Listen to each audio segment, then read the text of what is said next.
any one of those roles as umuntu wesifazane. I'm speaking for women because I don't know about you guys. Okay, cool. You know, you can't play any one of those roles if you haven't done it for yourself. So my main point is, it's sort of, I'm very glad we're having this conversation as a podcast like this, because we can sort of go back and forth. My main point is, it's sort of a complex thing. Okay. Because now, if you're going to nurture, you need to make sure your cup is full. Okay. Right? Sure. You need to make sure, in whatever you do, you put yourself first. Cool. Okay? Then you can have enough energy, you can have enough life force, you can have enough overflow of love to nurture your kids.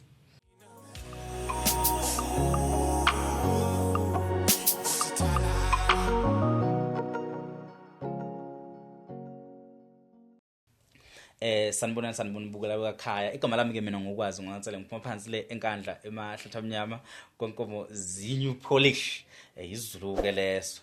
Namhlanje nginibingelela ngiphansi lokukwazi Nsele his opinions. Kwi podcast lapho sikhuluma khona ngezinto spiritual, izinto ezithinta isintu, izinto nje ezingesikompilo, izinto ezithinta ngempilo nangomqondo womuntu nangendlela nje esicabanga ukuthi into umuntu akumele ayenze emhlabeni yini. Mhlawumbe kwesinye isikhathi abantu banokwenza izinto eziphambanayo thina mase sisezama ukulungisa, kodwa ukuthi siyalungisa kusho ukuthi nathi is right because sizingane kenzeka sibhede.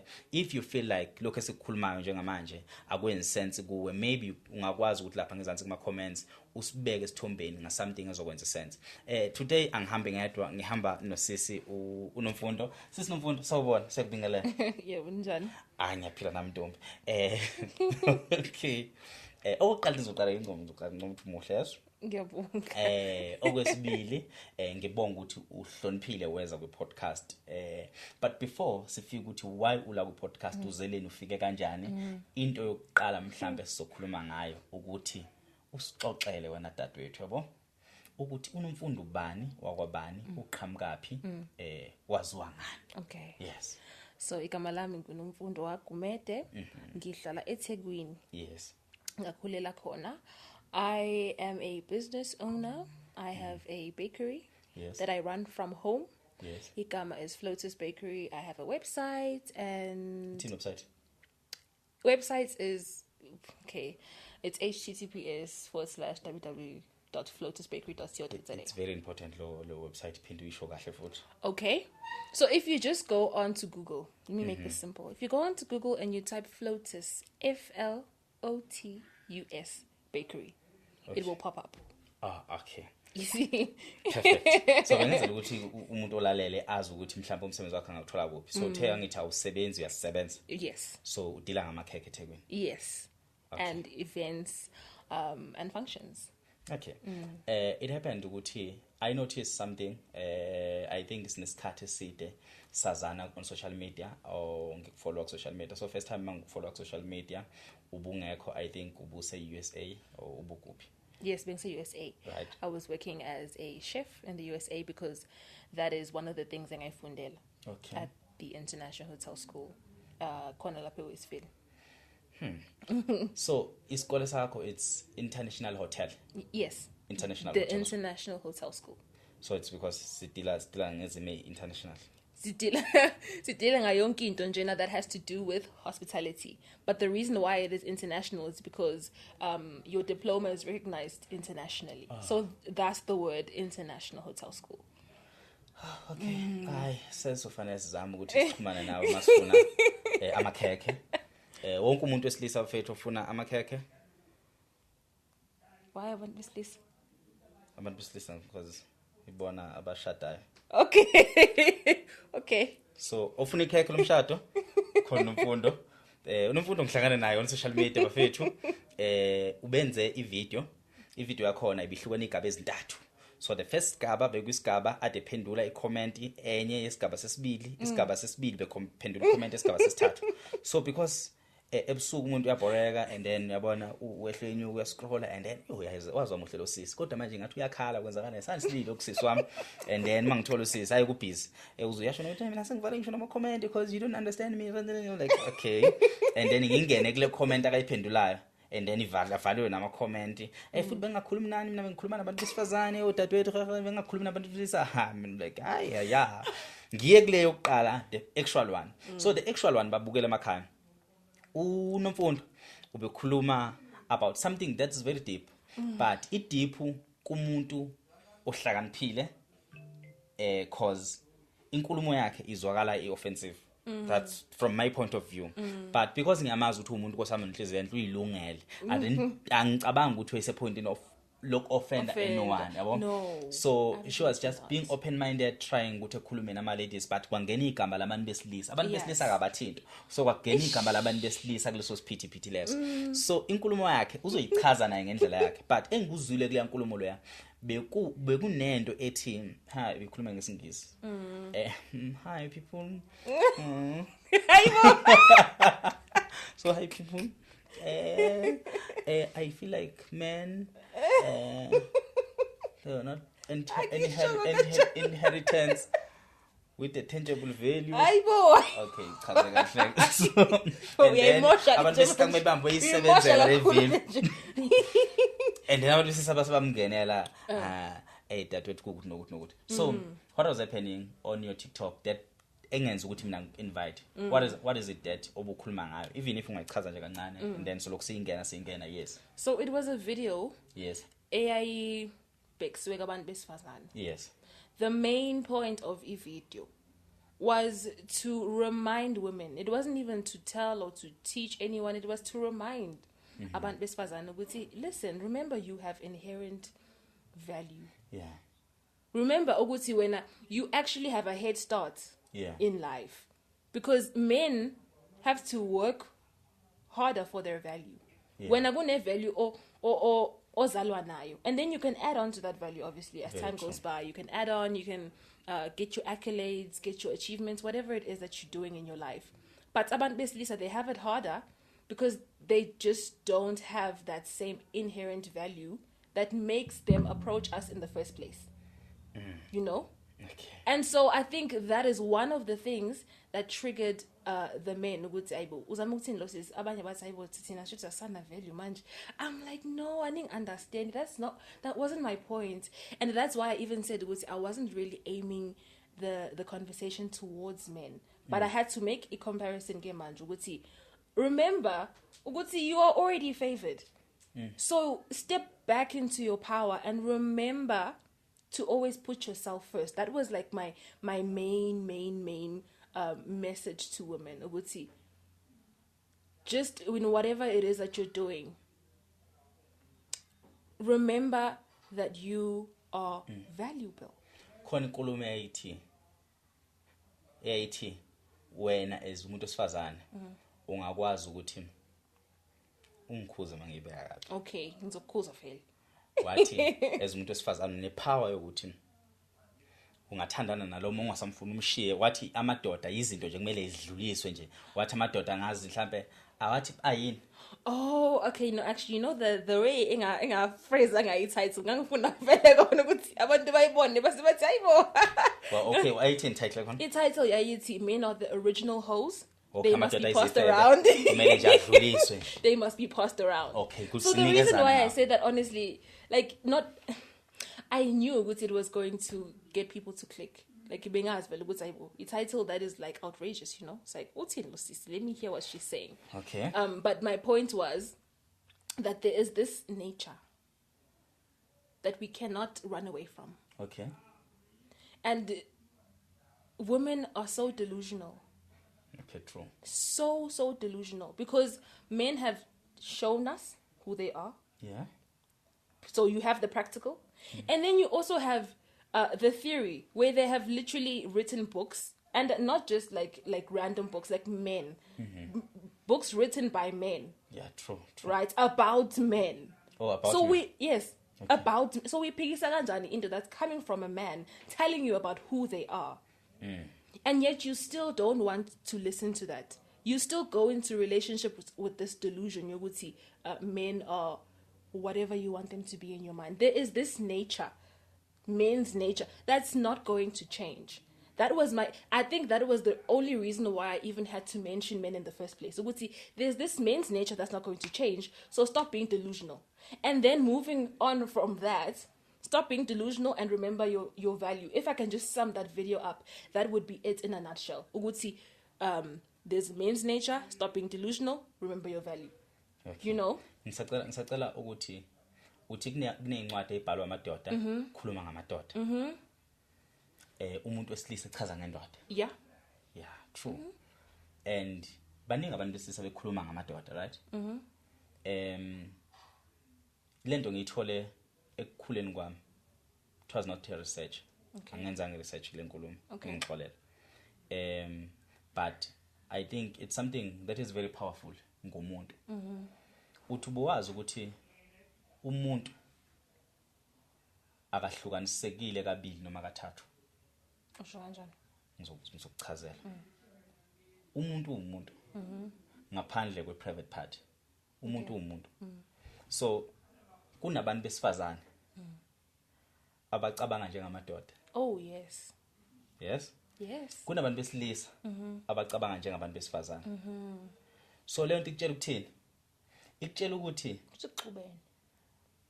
kungenzeka wena ube umuntu wesifazane uphatha umqondo wabantu besilisa wonke to a point kube wuwe mangase kuthiwa njengamanje uthola ithuba ukuthi ukhulume kube wuwe ucindezela abantu besifazane because you were built like a man. You understand yonke into njengendoda.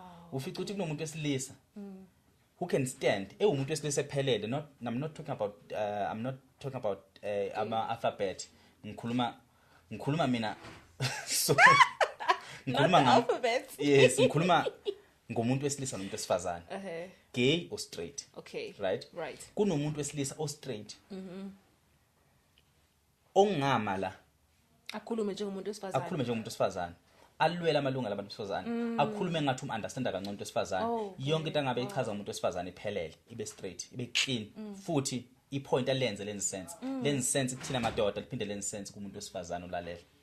Right? So lento ukutshela ukuthini?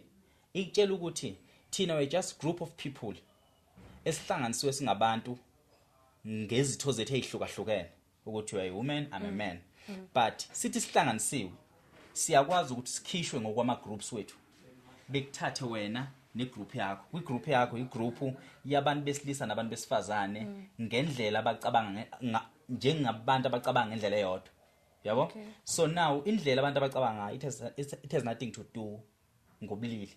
So ungafika ukuthi kwi-group yakho kunabantu besilisa abawu4 nabantu besifazane abawu4 abacabanga ngendlela eyodwa, which means kulo group makuthiwa khulumani makuthiwa khulumani ngomuntu wesilisa ohlukumeza umuntu wesifazane, kube nomuntu wesifazane okhona kuleyo group leyo okhulumela umuntu wesilisa. And ufica ukuthi nonke ngabantu besifazane nivumelana nayo lo muntu wesifazane and you stand with that man. Kube khona igroup where kunabantu besifazane kube nomuntu wesilisa. Umuntu wesilisa afike ukukhulumela abantu besifazane and bonke abantu besifazane bevumelana lo nkulumo. That tells you ukuthi masingabantu asihlukanisekile ngokobulili bethu. But sihlukaniseke ngokucabanga kwethu. Yabo? So if uthatha umqondo womuntu then ngiphinde ngithatha wakho so ubeke la kungaba nzima ukuthi uhlukanise ukuthi owesifazane noma wesilisa lo uma mina even ngicabanga njengomuntu wesifazane. So today sinabantu besilisa abavume izinto imajority yamadoda angayithandi. Kunezinto onongazibeka as unkosikazi wami. Uthi moyichaza ngiyindoda omzukulu uthi moyichaza in the sense kimi wena emveni kwalokho siphumele nawo public kube umthetho esiushaya ukuthi vele into ethile nethile isho. And then isebenzele kanti sisebenzela because mina umqondo wami can relate nomqondo wakho because ngicabanga njengomuntu wesifazane. Amanye amadoda afana nami athi usibanibani indlela akenza ngayo wrong. Nasa sisibonela sinenkosi yakwaZulu ecabanga ngendlela yayo. And abantu ba expect ukuthi lo muntu akacabangise kukababu wakhe, akacabangise kwamanye amakhosi akabakhona. Kanti uyinkosi kanjani mengeze ukuqhamuka nezinto ezihlukile. So indlela ngembono yakhe. So indlela akacabanga ngayo indlela that is against a lot of traditional men. Yabo? Inqumo zakhe, izindlela akenza ngakhona. It's not because he's less of a king. He's a king. But a king enendlela yayo. and indlela akacabanga ngayo kukhona amanye amadoda avumelana naye athi inkosi le. So kule nkulumo yokuthi kunamadoda who happens to describe a man. It happens ukuthi my fellow man can describe a man. Indlela describe ngakhona iyiqiniso at some point, but akumina loyo. Uyangichaza nje ngiyakuzwa, but I cannot relate with whatever that you explain because that's not me.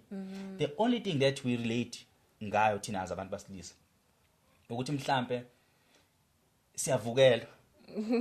Okay. Ngibeka kanjalo siyavukela, and ukuvukela kwethu kusenza ukuthi singacabange kule point sivukela. So inqumo zethu eziningi ezingamaphutha zisuka ngesikhathi inkanuko zimboze umqondo. Okay, and shuthi ngenkathi lezi inkanuko zisuka shuthi indlela engicabanga ngayo iyafana during that ngaleso sikhathi. Yes. Uyangithola? So akekho umuntu wesilisa that can say ngishelelwe umuntu wesifazane ngoba bengimthanda. Mase it question ukuba lo muntu wesifazane ubengasiphethe isitho somuntu wesifazane buzoqhubeka nomshele. And then uzothi cha bengeke ngiqhubeka ngoba umthanda. Why? Yini oyithandayo ngayo? Exactly. Yeah. That's the only part a man can relate with another man. Isenkanukweni.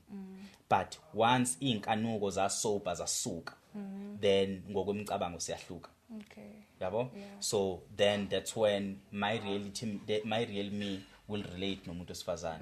Will relate nendlela umuntu wesifazane abe yakho nembono. Will relate with a lot of things ezenziwa umuntu wesifazane because sengisoba ayiseke inkanuko. So the only part lasifana khona singamadoda ingasikhathi sivukela. Okay. Yes, yabo? So now kune point oyivezile ongayiphendulanga ethi men were supposed to be passed around. In what sense? Okay, so yabona ke, I'm very glad ukuthi we've usile le point le, and you made the point. So now I'm just gonna carry on with the point that you made. Yes. So but angiqale ngisho kanje. I agree ngalento eshoyo ukuthi vele abantu bahlukile, you know.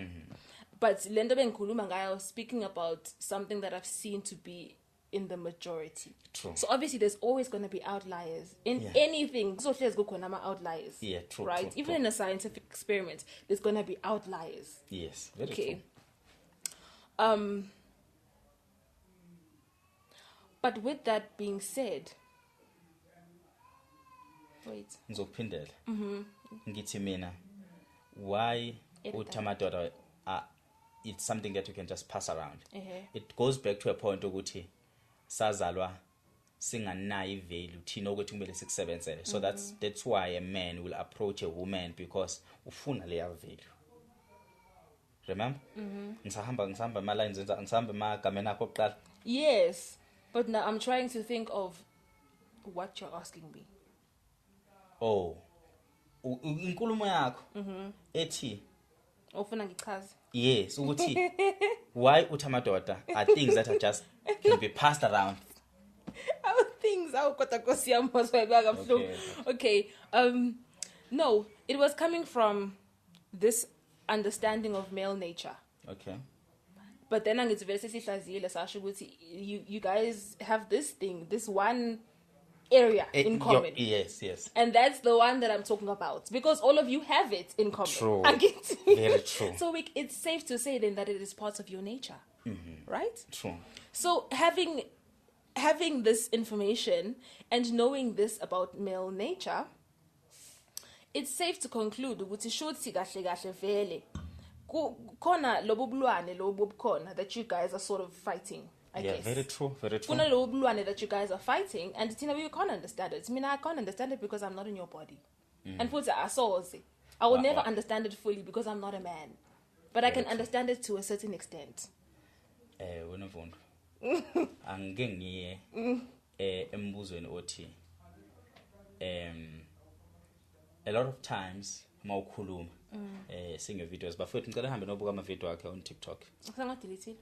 No, nje in general. Okay. Akhona lapha. Okay. So she emphasizes ukuthi she's single. Usho njalo. Hey?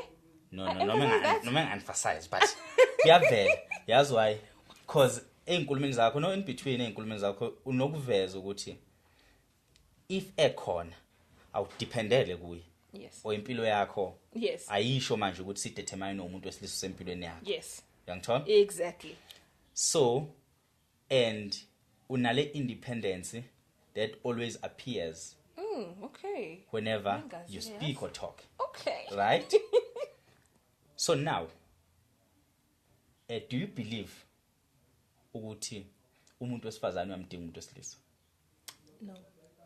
Okay.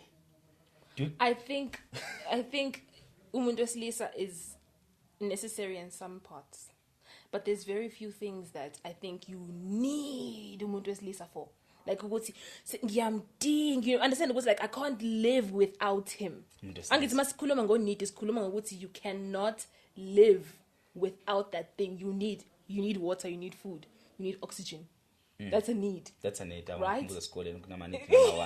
Exactly. So for me, it's more of there's certain areas where I feel like men, or I would need a man. Angasho ukuthi men, because when I start saying men, I'm generalizing and people are gonna get triggered again. Okay. Engizothi nje mina, I need a man. And it's not ukuthi I don't value men or I don't value what they bring. The ones who have worked for it, obviously. I mean, not just any male. Okay. I'm not even going to sugarcoat that. I have a Not faith. just any male. Those who have worked for it, Okay. I absolutely value that, because it's not easy to be a provider. Okay. And like we have seen this now, njengoba sesikwazi ukusebenza nathi. Ukuthi hey, yazi kunzima kahle kahle ukusebenza and to make an income and just make a name for yourself and bring resources to your family. It's hard. It's not easy. So mobheka umuntu wesifazane vele by nature ngingaqhibi question ebengiyibuzile nempendulo ngipha yona ukuthi indoda iyamdinga umuntu wesilisa, umuntu wesifazane uyamdinga umuntu wesilisa. Ngibanjwe inkulumo ethi seniyasebenza. Mobheka vele umuntu wesifazane kumele asebenze. Yes. Okay, so buyela kuyona leyo. Okay. Okay, ngakho ungichazela ukuthi wena you need a man in certain parts. Yeah. So not just a man. Not just any male. So kumele kube indoda. Kumele kube yindoda, not umuntu wesilisa. There's a difference. Yeah, I know. So kumele kube umuntu okenile kube umuntu wesilisa. Yes. Ukuthola sikhuluma ngendoda, sikhuluma ngendoda. Right? Obonayo na ukuthi ayi. Of air wakhuluma wangipha ibonelo zendoda. Uthe a person who can provide, a person who can protect, a person who can. But a person who can provide and protect, but in all four areas. So financially, spiritually, mentally, and emotionally. Oh, okay. So it has to be all encompassing of those things. It can't be just financial and then you're lacking in spiritual, you're lacking in emotional, you're lacking in mental. It has to be something that's cultivated. So it's not just providing and protecting in like, okay, unemali, you have resources, then what? Because women we can go and work for ourselves, we can start our own businesses. So now you really have to start thinking, what is it that a man is bringing into my life? It changes now the value, because before abantu besifazane couldn't work. So you guys could get away with just working and saying you're a provider and a protector because you just work. But all of the other three are nas. You have no interest in cultivating your emotional, mental, or your spiritual. Now, when we're talking about value, we're talking about somebody who is all-encompassing of these things. All-rounder, in other words. Okay. So, awucabanga ukuthi sesagcina saxova ama-duties umuntu wesilisa nomuntu wesifazane esikhathini sethu esiphila kusona. I want to understand the question properly. Saxova izinto kangangoba njengamanje uyazi intambo mayixabena ngithi awukwazi ukuyiqaqa just kalula yabo.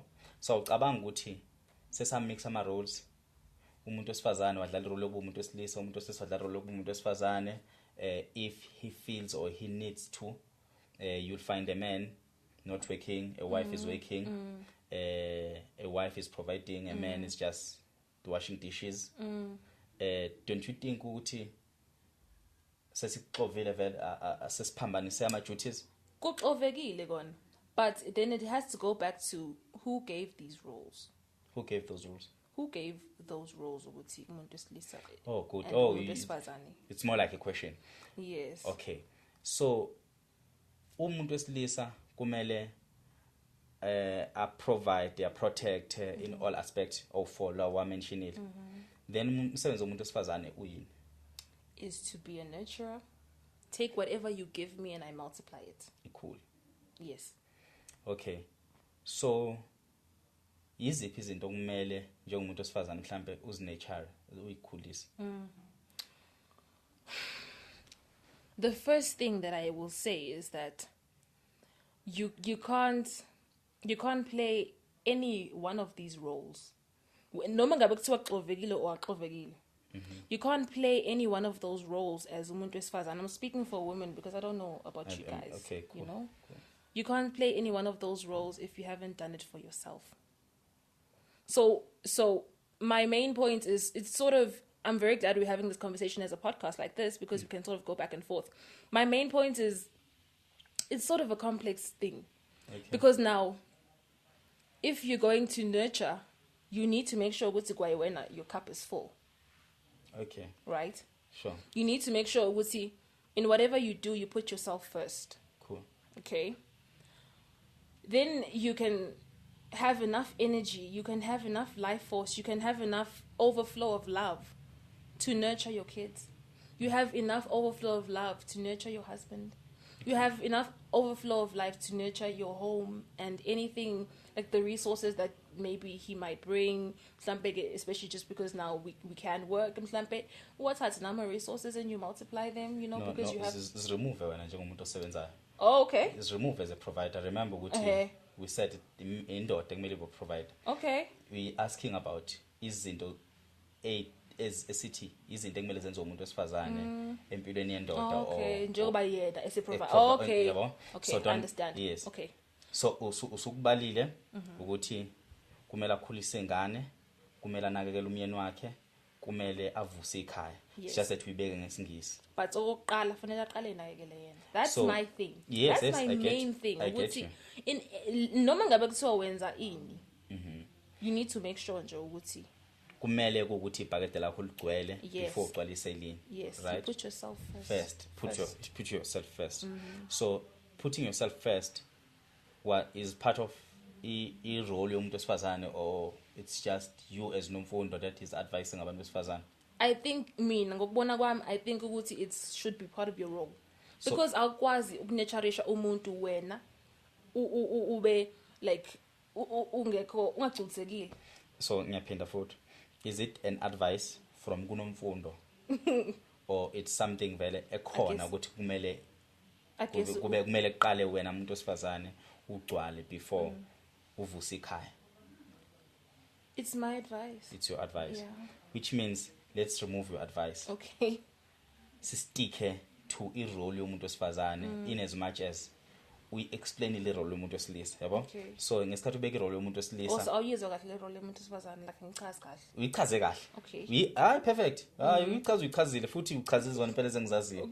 Umuntu wesifazane kubabukele emakhaya uthi umuntu wesifazane because ngiyasithanda isingisi sakho siqhubela ungasiyeki. No, siyeke singasiyeki sibambe khona phezulu ngisini uzoba articulative kamnandi. So uthe umuntu wesifazane, she needs to be in nature, right? Udinga futhi ukuthi anakekele umyeni wakhe, udinga ukuthi akhulise ingane, udinga ukuthi avuse ikhaya, yabo? So lezi zinto uzibalile, mhlambe futhi ubaleza kancane, ziningi izinto ezigcina zibe semahlombo umuntu wesifazane, right?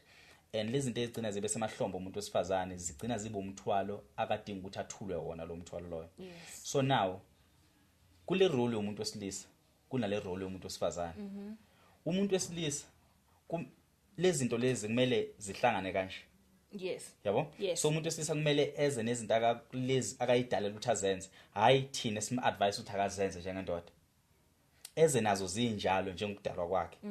Nomuntu wesifazane eze nalezi okwakumele azenze zinjalo nje ngokudalwa kwakhe zithi meyihlangana phakathi kwakhe nendoda zihlangane zithi khaxa njengemini right ukuhlangana kwazi kumele zisinke kumele lo akwazi ukuphakela lo ukuze lo izokwazi ukuphakela lo yes uyangizwa senami lapha yes ngiyakuzwa so kukhona konke lokho engizama ukuchaza nengizama ukukhuluma ngakho ukuthi thina as unomfundo nokwazi sithatha ukuhlakanipha kwethu sikubeke kube ngaphezulu kokuhlakanipha kwendalo kaNkuluNkulu yabo so uNkulunkulu ngesikhathi edala umuntu wamdala nokuhlakanipha ukuze kwazi ukushintsha izinto ezithile emhlabeni yabo but then kube khona izinto ezazingadalelwanga ukuthi ishintshwe kodwa because thina sihlakaniphile sayishintsha ukuyishintsha kwethu akusho ukuthi ngoba ukwazile ukusolve iitepe ezintathu ngesikhathi usolve x ngampela ianswer kuzoba yiyo yabo and ngiyabonga ukuthi you spoke about that because it's kind of my point ukuthi yabona kunezinto esingeke sikwazi ukuyiphikisa that's why I even had to mention as I said male's nature ukuthi thina now we're trying to make it seem like it's this thing that it's not like see we're kind of delusional because angazi noma uvumelana nami yini I could be wrong ngaliphonto sazolibeka noma ngale yes engisazolibeka okay I could be wrong mangithi ni nobulwane enlwisana nabo and there's this thing that it's not my own research obviously I've gone into this and just found out about things it's fine and there's this thing where you guys have a tendency of wanting to procreate with multiple partners. It's like understand from how I received the information. It's you have this thing that you're fighting against, but now it's almost like it's part of your nature. Where even if you are married, you find ukuthi mhlawumbe umuntu wesilisa has a child or children outside of the marriage, and it's not just like one instance. It happens so many times. It happens a lot, and singakhulumi ngabantu abashadile because that's a whole other topic, right? Sure. But nje you just find ukuthi umuntu wesilisa has a child there, has a child there, has a child there, has a child there, and it's very common. Yeah. Which means if it's common, then it must be something vele ekhona in your systems. Is it safe to say that? Because I don't want to say what I'm saying is accurate, what I'm saying is right, but is it safe to say that? No, behavior yomuntu nomuntu, it has everything to do with lapha kabuya khona. So again, when you're talking about a man, you're not only talking about indoda umZulu because ubuya kwaZulu Natal. Of course. Yabo? So that's why uzofica ukuthi umlungu obukelele podcast umuntu wesilisa will be offended when you say that because it's not true esayidini labo. Yabo? So indoda yompeli somewhere izoba offended because you saying this point with an understanding yamadoda akini kaZulu. Mina ngizokuvumela because I'm a man from KwaZulu that understands lento okhuluma ngayo. So now amadoda akaZulu indlela akhuliswe ngayo ayifani neyonke umuntu wesilisa okhona emhlabeni akakhuliswe ngayo. Right? Yeah. So thina as amadoda akaZulu sinezinto esasiyibuka zenziwa obaba, zenziwa omkhulu, zenziwa obhuti abadala. Ngendlela ababezenza ngakhona oma bethu bayi understand akobaba abangasikhuza ngazo cause kubona kwakuyizinto ezinormal. Ngazo ngisose nami ngiyakuzwa. So now sigcine siba nebhandi elide lamaphutha esingawabonanga ukuthi angamaphutha because sesinabantu besifazane asebehambile bayo ntshontsha ezinye izinto zakwabanye abantu bezizwe nje ubusuhambe nomhlaba wazofika naphesheya wasuthola enye indlela yokuphila abaphila ngakhona. Wasuyithatha lento wayi-adopter wafuna ukuthi uze nayo la eSouth Africa uzoyi-implementa kwabanye abantu besifazane abawuhlobo olufana nolwakho ukuthi webafazi phaphamani badlala ngathi lapha ababenza kanje. But then it's not into engayithola. No. Akuwena ohamba isibonelo. Akuwena ohambile wakuthola. Umuntu wesifazana omdala kunawe owafika waspreada lezo zinto kuwe unaware. Remember ukuthi iqale njengesilonda esincane. Yaspreada unaware gcina isifundo kuwe. So la okhuliswe khona nala ufunde khona kunomuntu wesifazana waba exposed to a total different culture. Wayithatha lo culture wayibuyisa wayiletha kwi community la akakhelene nayo bavumelana benomyeni wakhe ukuthi sekuyileli ivangeli thina sesolishumayela. But maybe lishumayela leli ivangeli kwayivangeli elizwakalayo kulabo abantu bendawo. Kwaba khona nabantu abawomakhelwane bagcina balithatha leli ivangeli. Abanye baba balithatha lelo ivangeli nawo ngomunye wabo. So mase kugcina kuba neconfusion eningi ngoba sekunamavangeli amaninga akhulunywayo ahlukene. Remember thina singamadoda akhuliswe ngesinto nokuba traditionally nendaba yezithembu. Yabo? So kwabe yiphutha lomkhulu if we saying yiphutha leli. No khuleka kungamnaki lo. So if kwaba yiphutha leli but akubanga yiphutha entirely. If mina ezokwazi ngakwazi ukuthi ngikhule ngize ngibe indoda engaka ngizalelwe esithenjini shuthi yayikhona isystem eyisebenza abantu besifazana babe understand but kwaba khona umuntu wesifazana owaba exposed. Yes, kube khona umuntu wesifazana owaba exposed kolunye uhlobo lamatswana abafica ukuthi abayithatha ithembu lapho. Shuthi amantombazana akaZulu noma abafazi bakaZulu kudlalwa ngabo wasefika lishumayela ivangeli kaZulu kwase kube nabantu besifazana abavumbukayo manje bethi thina sesifuna ukuyimela. Kodwa Kwazi, you know, one of the points that I want to raise ukuthi noma ngabe kuthiwa abayithatha ithembu as in like okay fine kuyashadwa yabo kube nje into proper ukuthi bonke abantu baganile like hayi bonke labantu baganile like hayi. Abantu besilisa they cheat. Igama elithi ukucheata asilast nakaZulu. Yabo?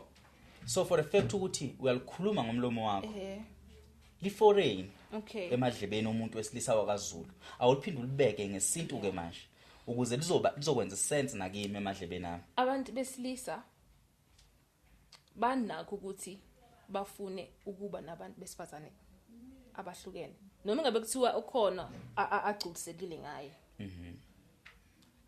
Somewhere along the line kuyadependa ke phela ukuthi vele kuumuntu wesiso kanjani ngoba even like in your DNA kunalento ekuthiwa i-cheaters gene vele like bayibeka ngesilungu it's a cheaters gene. Abanye they have it, abanye they don't, abanye they in between. Like it's just like a scientific thing that they've found ukuthi nje thina ukuthi in men, yes in men. And it's not into mhlawumbe engithi ayi ngiyayithanda lento ngiphikisana nayo. I'm saying it's wrong. I'm not saying it's wrong, I'm not saying it's right, but I'm saying this is what I know to be true and to be fact. Okay. Ukuthi kunento ekuthiwa i-cheaters gene that's found in males. Abanye they have it, abanye they don't, abanye they're in between. Okay. But manje it's like it's going back to the point that I'm making ukuthi it seems like this is something that is in most of your nature. Okay. Ukuthi nifune ukube nomuntu wasifazane niphinde futhi nibe nomunye. Abanye ke mhlambe babe nabawu 10. It just depends ukuthi mhlambe like yabo umuntu osisa njani. But it's not into engathi mina into yakaZulu. Because noma ngabe kuthiwa ukhuluma ngama Jamaicans same thing.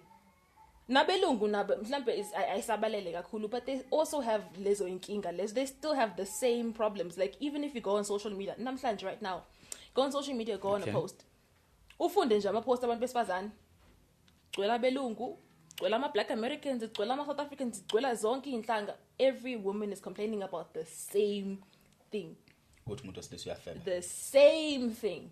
So that's why ngithi mina it doesn't, I don't think ukuthi it's into yakaZulu.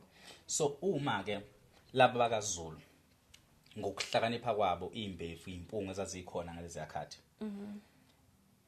zayibona ukuthi thina ezabantu besilisa sinalento eyishoyo ibize ngesilungu ukuthi it's a cheaters gene esemzimbeni wethu ukunokuthi sihambe sikhohlisa abantu bethu besifazane sibaqambela amanga ngeqiniso esiyilo. Kungani singabathathi bebe bathathu sivele siphumele obala ukuthi thina siyabathanda abafazi futhi asimthandi mehamba yedwa sibathanda mebehamba ngabaningi. And then imuphi ke lo muntu wesifazane wafika wazophikisa leyo nto wamayina ngentaba wasethi akayifuni leyo nto ukuthi yenzeke emzini wakhe? Umuntu wesifazane othatha abantu besilisa babeke ngaphezulu kwakhe. Umuntu wesifazane unga-understand ukuthi empilweni yakhe she comes first. That's now, I love how it's all tying together. You come first in your life. Umuntu wesilisa noma ngekuthiwa uyamdinga noma ngekuthiwa uyamfuna, whether it's a need or a want, you must always put yourself first. Umuntu wesifazane onalento yokuthi ngifuna ukuyichaza kahle yazi lento. Ngichaza kahle. Let me give myself time to think. No problem. Khona ngizoyi yabo articulate kahle.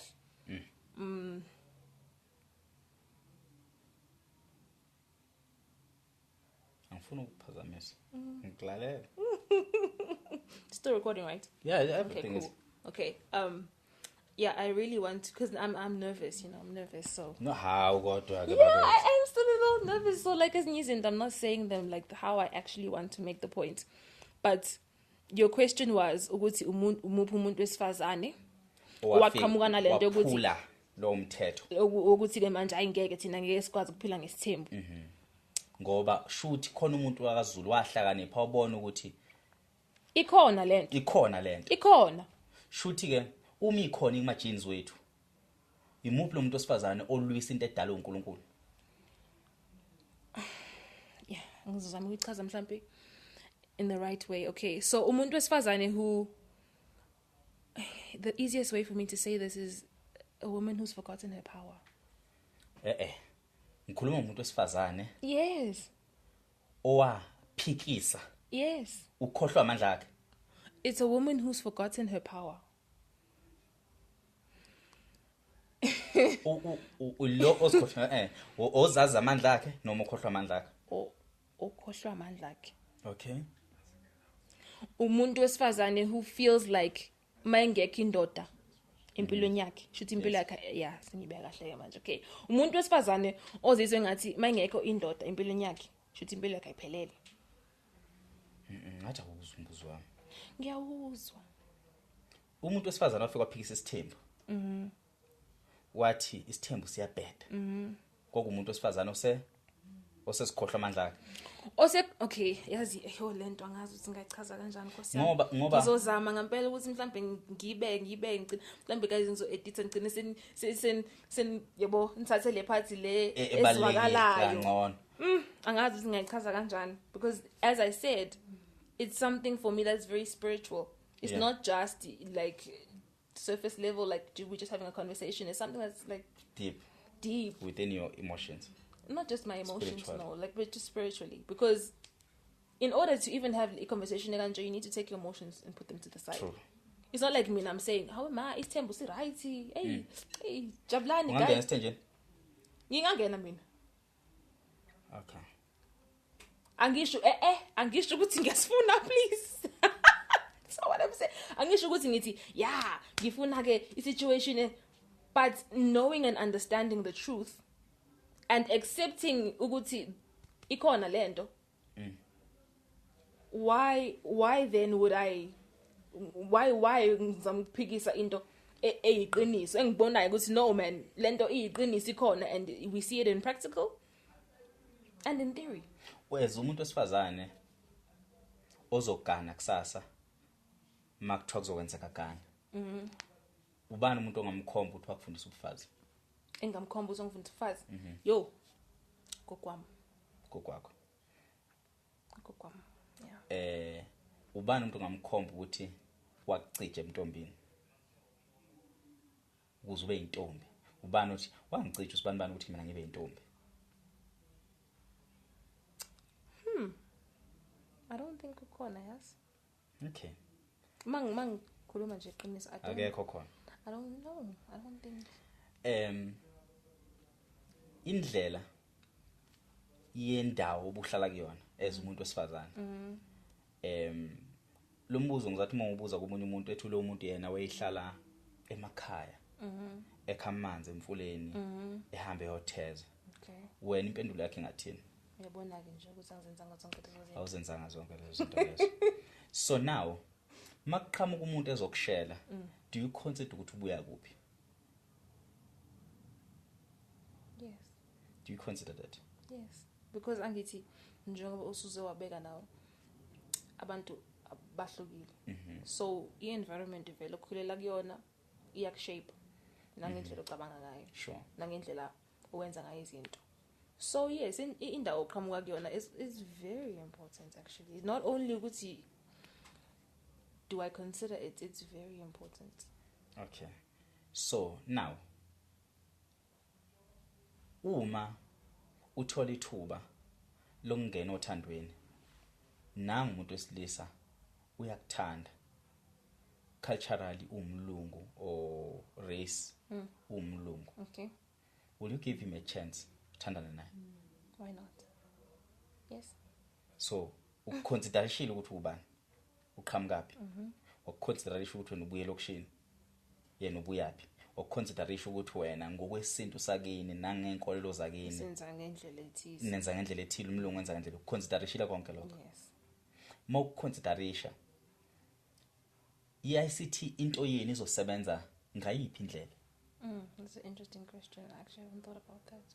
So now people only think about those things when a Zulu man date a Tsonga lady. But they actually don't think it in a situation deep. They just think like, ukuthi no bona bazofika benze kwakubo le kwaTsonga nasofika senze kwakithi le kwaZulu. Ukuhamba kwesikhathi ke bese nento njalo. Masekuyaxova. Now kufanele oyedwa wena egobe alahle okwakubo. Ngiyabona ke. Inga. Alahle lokho akakufundiswe kubo. Athobe lokomunye. I'm not saying it's supposed to be a man or it's supposed to be a woman. But oyedwa wena kufanele agobe. Kumele ukuze lento izohamba. Now Izosebenza. Susa ke manje scenario yama races angafani nama culture angafani. Asike sihambe siye entombazaneni yaselokishini nomfana wasekhaya. Umfana wasekhaya brings all these four values okhuluma ngawo. Yeah, most of the time. Right? Yeah. And njobe waletha lama values wena as umuntu wesifazane do you still bring zonke lezi zinto ezibalile ukuthi zenziwe umuntu wesifazane edingakala ukuthi ezenze endodeni? Mobheka kuzosinka kanjani uma wena kukhona la ulekha khona unama beliefs wakho ukuthi wena kumele ube nomphongolo wakho kumele uqale ugcwalise kuqala. Umfana obuye ekhaya yena ucabanga ukuthi uyena okumele ugcwalise umphongolo and wena ukholektheni kumele uyigcwalisele wena. Remember you said that's your advice. Yes, because kufanele uyithande nje na. Akekho umuntu umuntu ozokuthanda. Yes, angiphiki. Remember ukuthi lempahla uyikhuluma ngokwendawo o exposed kuyona wakhulela kuyona. Thina la sibuya khona sazi ukuthi umuntu wesifazane uyathandwa. Sazi ukuthi umuntu wesifazane uyahlonishwa. Uthandana naye ungathandani naye. Sazi ukuthi umfazi womuntu akashelo. Yeah. Sazi ukuthi umfazi womuntu akabheka ngisho nasemehlweni. Yes. Sazi ukuthi umuntu wesifazane akaligqoka ibhuluko. Okay. Zonke lezi zinto they come to party when it comes to umuntu wesilisa obuye ekhaya. Sazi ukuthi thina mina njengendoda kufanele mina ngenze isiqiniseko sokuthi awulambi, awuhlupheki, awuhlukumezeki ngikhona. So ukuze wena uzoyidlala kahle indima yakho kimi kumele mina ngizilethe zonke lezi zinto ezine kuwe o einhlanu angizazi wezingaki kumele ngilethe nje ngomjalo bazo. So now kufike kube inkinga when you dating someone othi ekuthanda kodwa efuna ukuphinde ukuthi ayithanda yena kanti yini umsebenzi wami njengendoda empilweni yakho uma uzophinda ungenzela umsebenzi ngabe ngiyawenza empilweni yakho.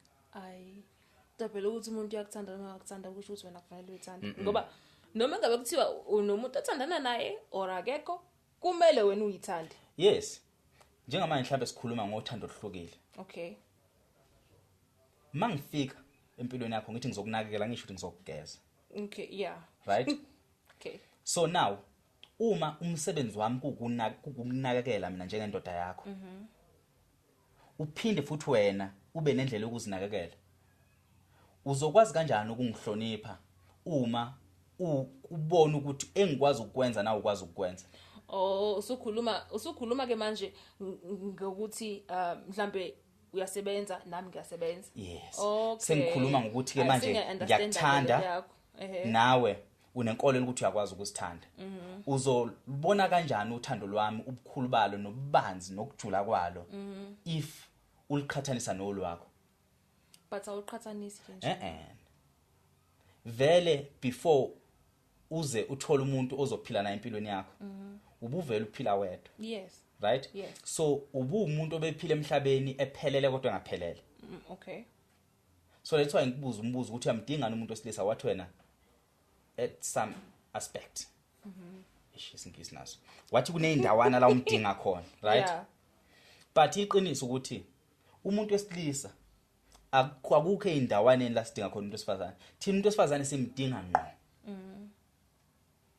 ngiyayiphinda okay akukho eindaweni la sithi khona siyamdinga umuntu wesifazane simdinga thina njengamanzi uzenzile ibona ukuthi ukudla into edinga yabo thina umuntu wesifazane simdinga njengokudla kuhlukile kwethu kuhlukile phela thina umuntu wesifazane simdingi njengamanzi isiyakwazi kuphila ngaphandle kwabantu besilisa impilo zethu uyaphikisa nizifundise nafunda ukuphila ngaphandle kwabantu besilisa nathi siyakwazi ukuphila ngaphandle kwenu ngifuna ukuthi uyizwe kahle le yeah I think isingaqala ngiyayizwa yabo nathi siyakwazi ukuphila ngaphandle kwenu okay I can make you washing yami I can cook for ingane zami I can raise ingane zami I can build a house and nature whatever lokho wena uzokwenza as umuntu wesifazane okay kodwa you can never take away ukuthi mina as a man I need a woman kulempilo so okusho ukuthi thina sinama egos nina thina sine ego kahle kahle shuthi our egos are bigger than abantu besilisa manje we can yes ngiyavumelana okay inje mangithi siphambanisa ama duties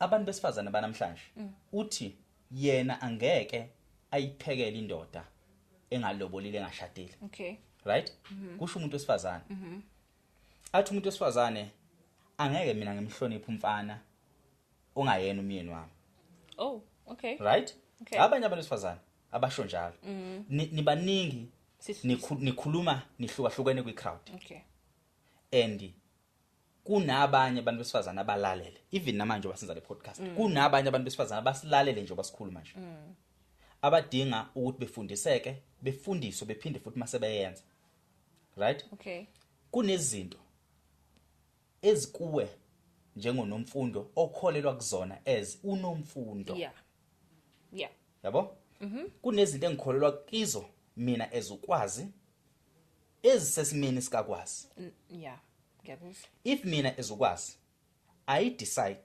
ukuthatha unomfundo osezele onengane akusho ukuthi njoba ngimthatha unomfundo osezele enengane kumele ngihambe ngiyoshintsha isintu sakwaZulu njengoba isintu nje esikhuluma siphethe izwe lonke yeah akusho ukuthi angishintshe umthetho owabekwa omkhulu nobaba ngomuntu wesifazane obesezele wahamba uyogana indoda engakagana so ngenxa yombono wakho kahle ngenxa zezinto ezingama preferences kakwazi nokuhlakanipha kakwazi okay so I cannot stand here and say bafowethu umkami mina unengane so nani bafana abancane ambani othatha uma bengane I cannot say that but I can say mina ezokwazi ngikubone kufanele esimeni sami ukuthi lo umuntu wesifazane uyena obezivusa ikithi uma kukhona la kumele khona ngikhipha inkomo ngiyohlawula ngixolise enkosini ngizokwenza lokho mina njengokwazi ngikwenzile futhi kuyangenelisa and akusho ukuthi futhi fanele nani nivumelane nami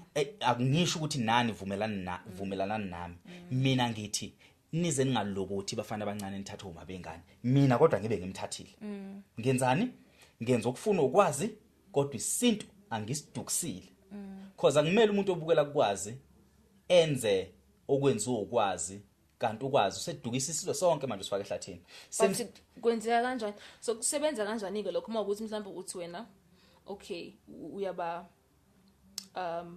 ake sithi mhlawumbe uyabadodisa ke mhlawumbe ukuthi ningabathatha uma bengane but wena bese uyamthatha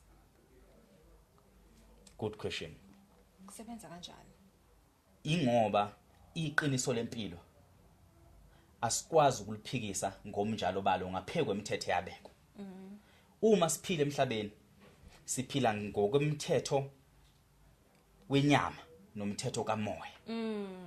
Yeah. Right? Yeah. So kunemithetho yabekelwe inyama, kube nemithetho Yeah, yabekelwe umoya.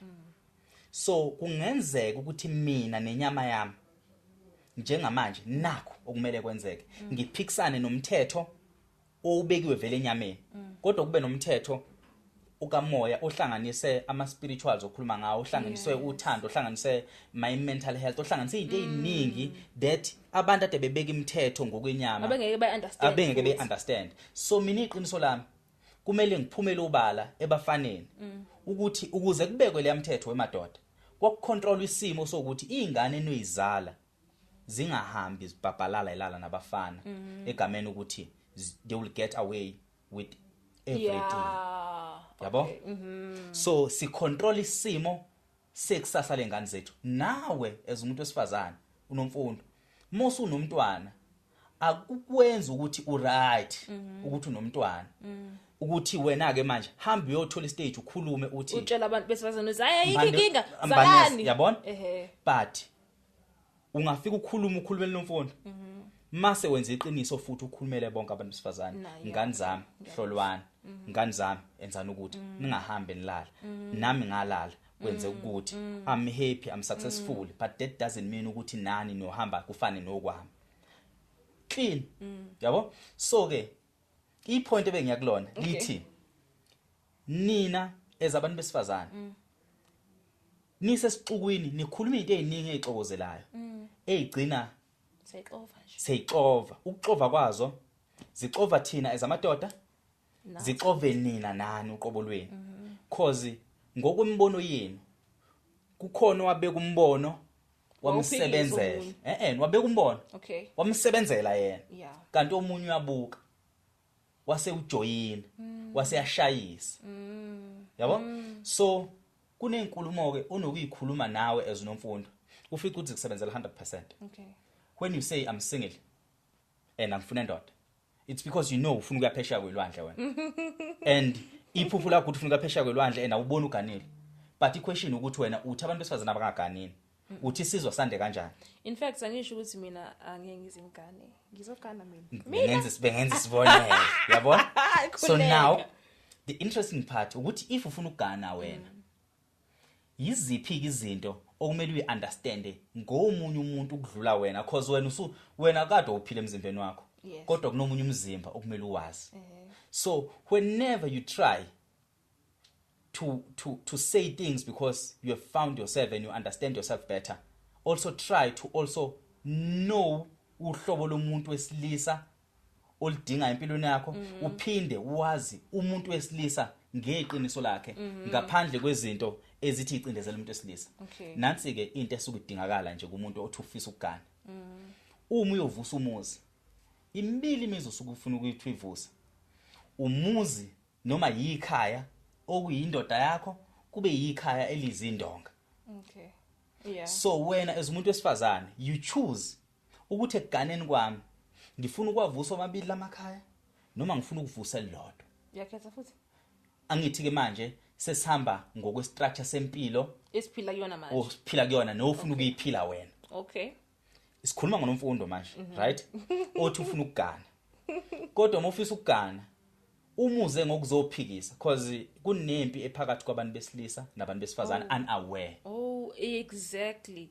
As I'm glad you said unaware because bengithi ngisazoyibeka naleyo ukuthi siyalwa asazi usilelana and kuze kukwenze uze wena njengomuntu wesifazane ume phambi kwami nomfundo mina uyangidinga mina mina ngiyindoda uyangidinga yabo but ukwazi ukuthi ume futhi phambi kwami uthi angudingi uma kodwa mangisekuthiwa ngempela siyathatha siyahlakaza sibeka phansi maqede sibhonqula ingqondo kanomfundo siyibeke eceleni mase siyawuphinde sawuxhuma lo mzimba ungasuka uyiqondele kumuntu wesilisa ngoba lo mzimba uwodwa awukwazi ukunakekelwa izandla zakho udinga ukuphathwa umuntu wesilisa.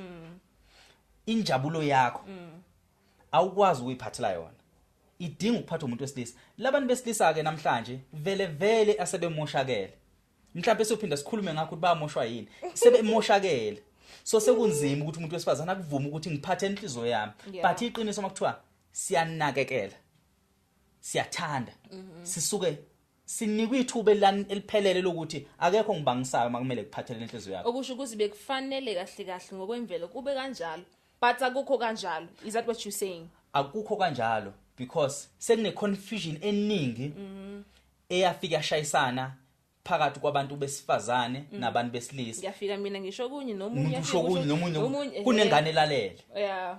Ingane lilalele sikhulisa omunye nomfundo. Yabo? And lo nomfundo engikhuluma naye is very successful. Everything is going well.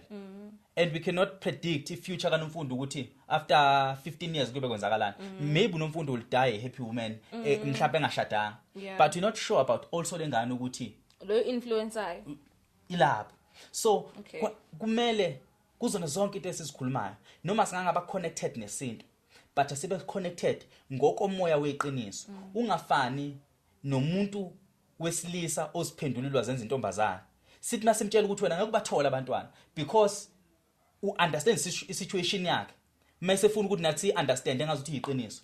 If we say uyistabane wena angeke uyizala ingane siyakuthanda kodwa noma uyistabane unjalo kodwa wena angeke uyizala ingane. Iqiniso nje linjalo. Iqiniso njalo umfica umuntu I'll make ways. No, wena angeke uyizala ingane.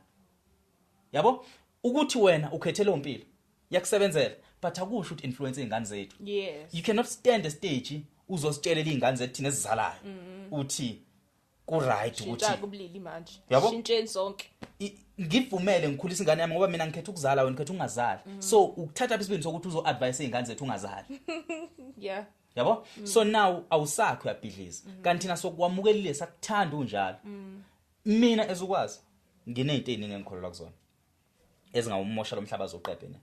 But inkolelo zami. Yes. Same. Njengazo lezi zinto engikhuluma ngazo manje abanye ngeke understand abanye mhlawumbe bangathi ayingiyalo abanye bangathi mhlawumbe ngiyabazonda abantu besilisa kanti no.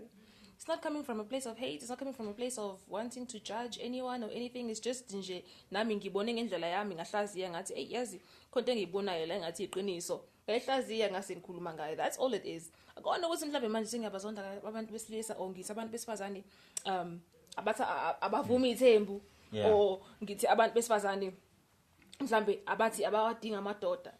No. And futhi umuntu esifazane vele you have like igaba zempilo. You have stages of life. You know, there's some stages where kusafanele nawe usithole yabo ukuthi ubani before uzuyongena emendweni because uzothi uyangena emendweni kanti awuzazi na ukuthi ubani. Yabo. So that I think mhlambe that's where it comes from lento ukuthi there's a certain stage, angisho kanje, there's a certain stage where you don't need a man. There's a certain stage where you should be focused on yourself and building yourself and knowing yourself. Yes, there's men around you who influence you, who help you, abakusiza empilweni, who support you, they give you whatever you need. Yes, like your father, your brother, is the ganjalo. But there's just the stage where you should really, as a woman, I feel, this is my opinion, I feel you should focus on yourself. Give yourself a short period where you're just focusing on you. Uzazi wena. Ukuthi ubani without anyone else, without abazali bakho, without uSisi wakho, without ubhuti wakho, without umuntu wesilisa, without ubani wena, just focusing on yourself. And then you can move on to like the next stages. Once you know who you are, then you know who you want. But into yami it's you awukwazi you can't know what you want if you don't know who you are. Qala. Uyazi ukuthi kunomquestion engibuze sesovala. Kunequestion engibuzile ethi ukhona umuntu wakufundisa ngomntombi bakho. Wathi awumkhumbule. Ngathi ubani wakufundisa ngobufazi? Wathi ugogo wakho. If I can ask you a question uthi ugogo wakho wakufundisa ngobufazi unangaka ungakanani? Mhlawumbe usakhumbula.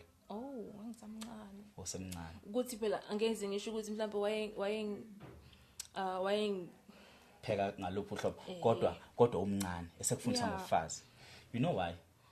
Okay, yeah, I guess ngizovuma ngazo mhlawumbe ngivuma right yini but ngizovuma. You know why?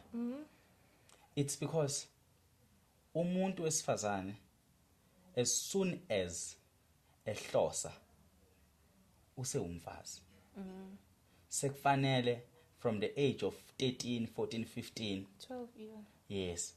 Ahanjiswe imigudu yokuvusa umuzi wakomunye umuzi.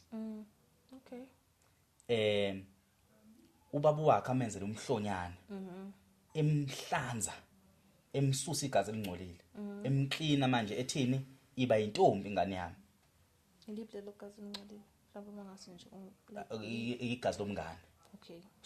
Usuyahlanjwa manje usungena egazini lokuthi iba intombi manje ingane yami. Yabona? So mu intombi ke emntombini ihamba kanje. Kumele hloniphe lokho, kumele kube kunokudla. Isigabeni somntombi from the age of 15 uhamba indlela yomntombi. Bakupheka ngeinto eziningi zobufazi. The moment uthi 21 ubaba wakho mase kwenzela umemulo. Umemulo wawuthi wozani nonke zizwe nizobona mina ngizela ingane entombazana intombi seningayithatha. Which means ubaba usuke ethembe imfundiso zikanina wengane ukuthi isikulungele ukuthi singawumfazi. Which means akumele ize ifunde izinto eziningi. Okay.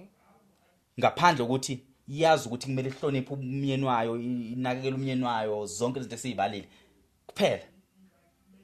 So ukuthi ithole ukuthi yona ithi mayithinta amabele mase kwenzakaleni isiyaza ama G-sport, zonke lezi zinto lezi izinto ezimoshe imshado nama relationship amanje. So izinto ezifebisa abafazi beganile ngoba bazitholile bazazi. Usho ukuthi abantu uthi basithola. Yabo? So le process enokuyithola. Uyithola kanjani ke manje? So le process uyithola ukuthi no sengiyakwazi ukujabula, sengiyakwazi ukuthi nami kwakuvikwa zona zonke lezi zinto lezo. Okay. Yabona? So it's very difficult now uma kumele ngithatha umfazi ona 28 kungenzeka kuyenzeka. But ekuthatheni lo mfazi loyo angazi kumele ngihlezi ngazi ukuthi kuningi asekufundile endleleni and kuningi kumele ngicrash angabe sakwazi, and it's very difficult. Umuntu wesifazane who's also willing to unlearn lokho akasekufundile. Okay. So kukho konke lokho okufundile, once you get into a life yokuthi usuzophilisana nomuntu wesilisa usovusa umuzi wakubo omunye umuzi, then you need to unlearn ezinye izinto obusuyifundile. Kunendlela nje ofanele uphile ngayo. Yes, kumele ukhohlwe into oyifundiswa abangani, kumele ukhohlwe izinto oyifunde ku-boyfriend yakho, kumele ukhohlwe izona zonke into oyitholile endleleni ngoba ibangela into lohambile ungaganile likwenze warealize ukuthi uyakwazi ukuphila wedwa, therefore ngeke uphinde ukwazi ukuhlonipha indoda. Okay. Wow. And ngaleyo ndlela leyo waze wakujwayela ukuthi wena uyakwazi ukuzuthengela insipho yokugeza, wakwazi ukusithengela into zokugcoba, wakwazi ukusithengela imoto, wakwazi ukusithengela umuzi. There why ngidinga indoda. Kanti umhlaba esukhulisayo noma isizwe sisakhayo isizwe sokuthi umfazi akaganane nendoda. But uma sithi umuntu wesifazana akaphile yedwa, which means we saying kulungile umuntu wesifazana akathanda nomunye umuntu wesifazana ngoba vele isizwe sisakhayo sithi sizwe kungamele sizalane, sithi sizwe kungamele sande. So uma wena uthandana nami simithisana today une mentality yokuthi wena ungakwazi ukuphila ngaphandle kwami, which means imaningi amathuba ukuthi vele izingane sisazoyizala izingane ezinganabo baba noma meduzana. Yabo? So that's why izingane eziningi zinama single parents. Yingakho simithisana namhlanje ungishiye ukhulelwe. It's a deep conversation to a point ukuthi as umuntu wesifazane kufanele kukuthuse kwakhona ukuthi umuntu wesilisa ukubingelelile wakubuza igama wamtshela. Nawe uzijudge. Ukuthi kunomuntu wesilisa okwazile ukukhumula walala nawe wena ngakusasa wavuka wathi ngiyamyeka mina lo mfana. Kumele kwawena uzijudge. Yabo? So once kwakhona umuntu osaze ingxenye yempilo yakho kumele ube nakho ukuthobeka ukuqhamuka automatically unless usathani lo muntu. Yabo? So kunabantu besifazane ukuthi ala umuntu eqeda ukumithisa umshiye usibile sangasithatha. But if bekuyingane na 21 imithele emzini iyona kuphela into yaziyo le.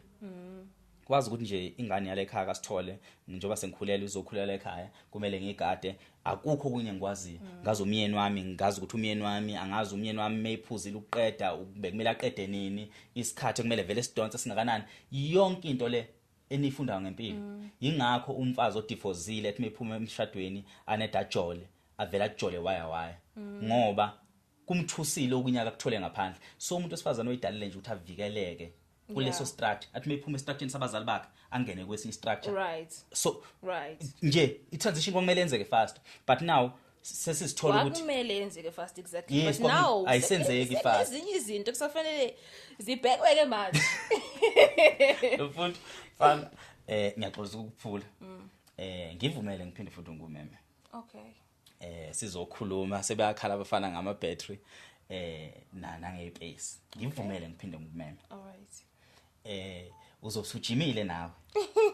And futhi nawe uzobe usuwazi ukuthi yiziphi ezinye izinto ongaphinde udubule ngazo because this conversation it's a powerful conversation that I learn kuyona also that you can also learn kuyona yabo and then mhlambe kubaningi abantu esiyobakha ngoba einkolelweni zethu zingafani zinjalo Yeah. kukhona abantu besifazana abakholelwa kuwe and kukhona abantu besifazane futhi abathi bekholelwa kuwe engizobabhongcula ngibasuse kwena mhlambe ngiyabahlenga kukhona futhi nawe abanye abantu abakholelwa kimi uzothi bekholelwa kimi into ozoziveza ubabhonqula ubasuse kimi kanti uyabahlenge yabo so asihlenga abantu ngama conversation akanje angeke ngithi kuzoya kuwena ukuthi uyayibhuka ibhano ephindele emuva ubuliphethe ikhekhe qala Bengaliphathanga.